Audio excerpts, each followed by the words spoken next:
Góðan daginn, við erum í dag hjá Mannréttindaskrifstofu og við ætlum að taka smá viðtal við Elín Oddnýju sem er í Mannréttindaráði. Já. Hvað er Mannréttindaskrifstofa og hvaða hlutverk þjónar hún í samfélaginu og stjórnsýslu?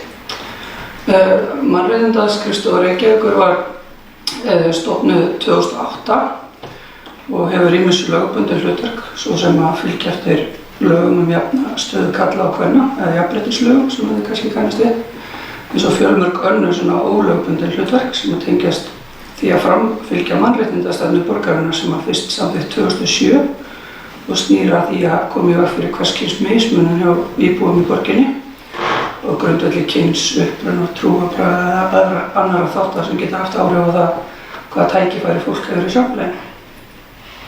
Og hvað titil hefur þú og hvað er svona þitt sérsvið innan skrifstofunnar? Ég er formaður Mannréttindaráðs. Mannréttindaráð er svona pólitískt kjörið ráð sem að sér stefnumótun og eftirfylgd í þessum málaflokki, í mannréttindamálum hjá borginni. Þannig ég er kosin af íbúum í Reykjavíkurborg og var í framboði fyrir síðustu sveitarstjórnarkosningar og er svona málsvari íbúa innan kerfisins og þarf að sjá til þess að stefnunni sé fylgt eftir. Ef við gerum einhverjar ákvarðanir þá þarf að fylgja eftir inn í kerfinu. Þannig ég er svona mitt á milli íbúa og stjórnsýslunar, svona hálfgerð tengiliður á milli íbúa og stjórnsýslunar. Starfið þitt er mjög krefjandi til það hafa áhrif á yngri þitt. Ég held að maður stjórni svolítið sjálfur. Maður verður bara að setja sér ákveðin mörk og ákveða hvenær maður er að vinna og hvenær maður er í fríi. En þetta er vissulega dálítið mikið af símtölum og tölvupóstum á kvöldinu og helgar og í sumarfríinu. En það kom alveg svona og það er kannski ástæðan fyrir að fólk er svolítið hrætt við að fara í pólitík að þú fær náttúrulega leiðilega umfjöllun þau í samfélaginu og mér hafa til dæmis borist hótanir frá fólki út af starfinu sem ég er að sinna fyrir Reykjavíkurborg.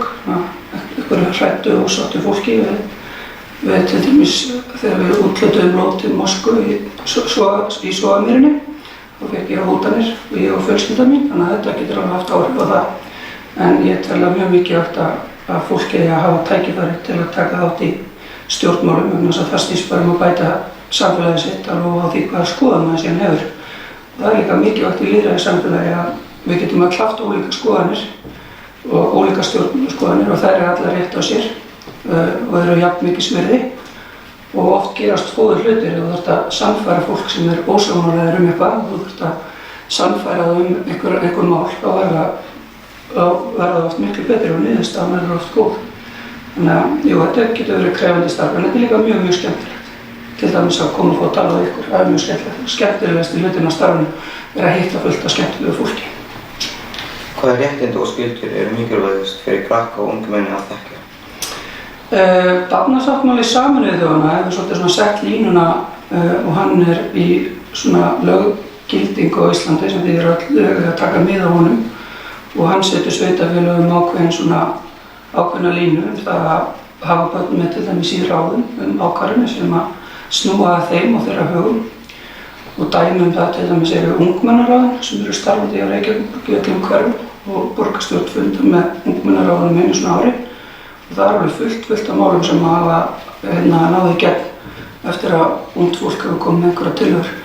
En mjög mikilvægt bara fyrir börn að vita að þau eigi réttindi og að þau séu jafn rétt á fullorðnu fólki og að enginn eigi að líða mismunun eða ofbeldi af neinu tagi til dæmis hvort sem að ræða börn eða fullorðna.